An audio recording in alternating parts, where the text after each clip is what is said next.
Good morning and welcome to Morning Markets. My name is Rajesh Yadav. I'm one of the investment director here at True Potential. Checking on market moves from yesterday, as you can see on the screen, rather soft day for markets overall.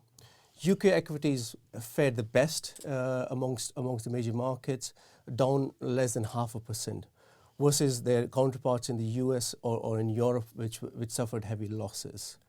UK benefited from some of its defensive characteristics, with names like GSK and AstraZeneca holding up better than the wider markets. It also benefited from its higher exposure to commodities sector, particularly from energy, which continues to be, oil prices continue to be on the march ahead. Looking at the bond markets, no major moves in bond markets. Yields, which typically will move in opposite direction of the prices, were modestly up. Focusing on big news from overnight, Russia threatened to cut gas supplies to Germany as West mulls banning Russian oil into Europe. Clearly, both Germany and Netherlands has come out against such moves and distanced themselves from such moves. This adds to already fragile sentiment in the markets, and as we have talked to you in past week as well, saying how the Russia-Ukraine crisis evolved from here, it's very difficult.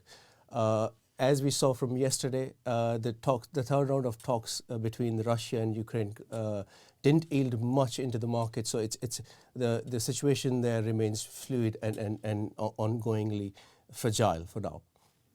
We believe fixating on the short-term market moves and cutting losses in down markets is never a good move for investors over long term, especially when you bring in the context of the hot running inflation, which can easily eat into your cash buffers.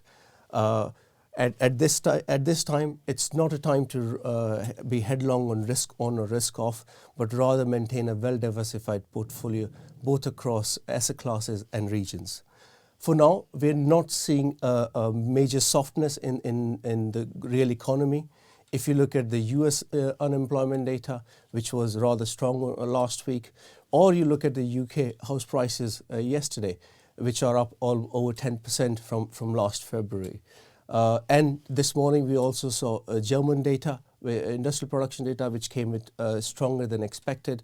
So there is no real real weakness in the real economy out there. So I think staying on course is the right strategy for investors over the long term to protect their capital and grow their capital, and particularly in these high inflation environments. For now, we'll leave it there, and thank you very much for watching Morning Markets, and we look forward to speaking with you tomorrow. Subscribing to the True Potential YouTube channel is quick and easy. Simply go to the channel on your desktop or through the YouTube app on your phone and click the subscribe button. You can then press the notification bell symbol if you wish to be notified as and when new videos are released. Doing this is a great way to keep yourself updated with market developments and personal finance insights. Thank you to everyone who has subscribed, and we look forward to continuing to help you do more with your money.